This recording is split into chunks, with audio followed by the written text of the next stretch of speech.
السلام علیکم dear friends, welcome to the channel جو کہ ہے episodic novel stories. Dear friends, اس چینل میں آپ کو ملیں گی بہت ہی اچھوتے ناولز، بہت ہی دلچسپ کہانیاں اور رومانٹک ناولز۔ سو ہمارے ساتھ رہیے، اور اس سے پہلے کہ ہم اپنی کہانی کا آغاز کریں، اس چینل کو لائک کر دیں، اس چینل کو سبسکرائب کر کے بیل کا آئیکن ضرور پریس کر دیجیے گا تاکہ ہمارے چینل سے آنے والے ہر نیو نوٹیفیکیشن کی خبر سب سے پہلے آپ کو ملے۔ اعتبار، اور اس کی قسط نمبر ہے 25۔ تو یہ تو اچھی بات ہے نا یار، تیری بیوی بلیک بیلٹ ہے، اب کوئی نقصان نہیں پہنچائے گا جب تو اس کے ساتھ ہوگا۔ ہنستے ہوئے ارحم نے سیٹ کا بائٹ لیا اور پھر پہلے سے جانتا تھا کہ سارا بلیک بیلٹ ہے۔ ہاں، سب سے وہ بچا لے گی، پر اس سے کون بچائے گا مجھے؟ میں تو صرف اس کے کک کا ہوں یار۔ حماد کمر میں ادھر سے ادھر چکر کاٹ رہا تھا اور ارحم اس کی حالت سے محظوظ ہوتے سیب کھا رہا تھا۔ اس وقت وہ دونوں ارحم کے کمرے میں تھے۔ نہیں یار، پریشان نہ ہو، بیویاں شوہروں پر ہاتھ نہیں اٹھاتی ہیں۔ سچی؟ لیکن وہ سارا ہے، تھپڑ کھا چکا ہوں اس سے میں۔ آیا بڑا شوہروں پر ہاتھ نہیں اٹھاتی۔ حماد نے اس کی نقل اتارتے اپنے گال پر ہاتھ رکھا، اور کیا تھپڑ تھا، ایسا تو آج تک اس کے ڈیڈ نے بھی نہیں مارا تھا۔ ہاں تو شوہروں کو بھی تو چاہیے نا کہ سدھر کر رہیں۔ خیر چھوڑو، اب کچھ نہیں ہو سکتا۔ ہاں، ایک حل ہے میرے پاس۔ کیا؟ حماد فوراً اس کے پاس آیا۔ یہی کہ تم بھی فائٹ سیکھ لو تاکہ جب وہ تمہیں مارے تو کم از کم اپنا بچاؤ کر سکو۔ تم سے تو کچھ پوچھنا ہی نہیں چاہیے، بےہودہ انسان۔ دب کر کہتا وہ بیڈ پر گرنے کے انداز میں لیٹ گیا۔ اپنی فیوچر کو سوچ سوچ کر اسے اب ڈر لگ رہا تھا۔ تمہارا دماغ خراب ہو گیا ہے ارسلان، میں کبھی مر کر بھی فاطمہ کی نند کے لیے تمہارا رشتہ نہیں لے کر جاؤں گی۔ وہ قدرے غصے میں چلائی تھیں۔ وہ تو اپنے بھائی کے گھر جانا بھی چھوڑ چکی تھیں۔ وہ کوئی میل جل رکھنا ہی نہیں چاہتی تھیں، اور ان کا اپنا بیٹا فاطمہ کی نند سے شادی کی بات کر رہا تھا۔ لیکن میں بھی آپ کو کہہ چکا ہوں، مجھے اسی سے شادی کرنی ہے، اور جلد از جلد۔ آپ کل ہی میرا رشتہ لے کر جائیں۔ دو ٹوک انداز میں اپنا فیصلہ سنا کر وہ نکلنے لگا، جب پھر سے اپنی ماں کے بولنے پر رکا۔ میں کسی صورت اس گھر رشتہ لے کر نہیں جاؤں گی۔ جسے شادی کرنی ہے کرو، میری طرف سے اجازت ہے، لیکن وہاں نہیں۔ وہ بھی حتمی بولی۔ ٹھیک ہے، پھر میں اپنی فلائٹ بک کروا لیتا ہوں، ویسے بھی پاکستان میں میرا دل نہیں لگتا، لیکن اس بار جاؤں گا تو کسی صورت واپس نہیں آؤں گا۔ آپ جان لیں، اور یہ میرا آخری فیصلہ ہے۔ آپ کل میرا رشتہ لے کر جائیں گی، اور اگر نہیں گئیں تو میں دوبارہ اپنے جانے کا بتاؤں گا بھی نہیں۔ اپنے ایک ایک لفظ پر زور دیتا وہ باہر نکل گیا، اور اپنا سر تھام کر صوفے پر ڈھہ گئیں۔ فاطمہ کی نند کے لیے رشتہ مانگنا ان کی انا کی مات ہوتی، لیکن وہ اپنے بیٹے کو بھی جانتی تھیں، وہ اس نے جو بولا ہے وہی کرنا ہے، اور وہ کر کے رہے گا۔ اب رشتہ مانگنے کے علاوہ اور کوئی راستہ بھی نہیں بچا تھا۔ جو بھی ہے وہ اپنا بیٹا نہیں کھو سکتی تھیں۔ دیکھتے دیکھتے 1 مہینہ اور گزر چکا۔ تمہاری بیوی کھانے پر نہیں آئی؟ حارث کو مشکوک نظروں سے دیکھا۔ انہوں نے پانی کا گلاس لبوں سے لگایا۔ جی، وہ اپنی امی کے گھر سے کھا کر آئی ہے۔ ایک نظر اپنی ماں کو دیکھتے اس نے سرسری سا کہا، نظر رکھا کرو اپنی بیوی پر، اتنی ڈھیل دینے سے کب کیا گل کھلا دیں پتہ نہیں چلتا۔ نحوست سے کہتے وہ کھانے کی طرف متوجہ ہوں، جبکہ سندر اور حارث کھانا روکے انہیں دیکھنے لگے۔ کیا مطلب اس بات کا؟ آج پہلی بار اس نے اپنی ماں کا ساتھ رخت رویہ تو دیکھا ہی تھا، لیکن اس طرح کی بات؟ تہمینہ کی بات اتنی پیچیدہ نہیں تھی کہ وہ مطلب نہ سمجھ سکیں۔ مطلب صاف ہے، اتنا تجربہ ہے مجھے کہ چال دیکھ کر کرتوت بتا سکتی ہوں۔ تمہیں بھلے نہ دکھے، محبت کی اندھی پٹی جو بندی ہے، پر مجھے سب دکھتا ہے۔ تمہاری بیوی جب میکے سے آتی ہے تو اس کے رنگ ہی بدلے ہوئے ہوتے ہیں، خوشی سے چہرہ چمک رہا ہوتا ہے۔ گھر والوں سے ملنے پر اتنی کس چیز کی خوشی؟ ہفتے میں 2 بار تو مل کر آتی ہے، یقیناً وہاں کوئی… اف امی خدارہ، سوچ سمجھ کر بولا کریں، غصے سے کہتا وہ چیئر ڈھکیل کر اٹھ گیا۔ سندس نے بھی افسوس سے اپنی ماں کو دیکھا۔ اب کیا بولتی، اس کے بولنے کا کون سا اثر ہونا تھا، اس لیے خود بھی کھانا چھوڑ کر اٹھ گئی تھی اور اپنے کمرے میں چلی گئی۔ ایک دن خود پچھتائیں گے، پھر خود بولیں گے کہ کاش آپ کی بات پر یقین کر لیتے۔ ناگواری سے کہتے وہ اپنے کھانے کی طرف متوجہ ہو گئیں۔ تہمینہ کی بات سے اس کا موڈ خراب ہو چکا تھا۔ وہ بیڈ پر گیا تھا۔ اس نے واش روم کے دروازے کی طرف دیکھا، فاطمہ کمرے میں نہیں تھی، تو یعنی واش روم میں تھی۔ وہ سر جھکا کر بیٹھ گیا۔ آنکھوں میں فاطمہ کا کھلا کھلا چہرہ آیا۔ آج وہ واقعی خوش تھی، پر اس نے غور ہی نہیں کیا۔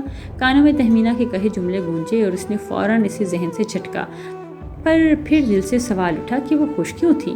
وہ انہیں سوچوں میں تھا کہ جب فاطمہ واش روم سے باہر نکلی، حارث نے نظر اٹھا کر دیکھا تو وہ آئینے کے سامنے کھڑی اپنے بالوں کی ڈھیلی چٹیاں بنا رہی تھی۔ اس نے اس کے چہرے کو غور سے دیکھا کہ وہ واقعی خوشی سے دمک رہا تھا، اور چہرے پر بھی وہی مسکراہٹ تھی جو شادی کے شروع کے دنوں میں ہر وقت اس کے ہونٹوں پر رہتی تھی۔ اس نے یہ تو غور کیا کہ اس کے ہونٹوں پر وہی مسکراہٹ آئی ہے، اور وجہ کہ کیوں آئی ہے، پر اس نے ایک بار اس پر غور نہیں کیا کہ مسکراہٹ گئی کیوں تھی، جانے کی کیا وجہ تھی۔ وہ یوں ہی فاطمہ کو جانچتی نظروں سے دیکھ رہا تھا۔ جب فاطمہ نے شیشے میں سے ہی اسے دیکھا اور پھر اسے دیکھ کر مسکراہٹ گہری ہوئی اور اس کے برابر میں بیٹھی اور اب اسے یک ٹک دیکھ رہا تھا۔ کیا ہوا؟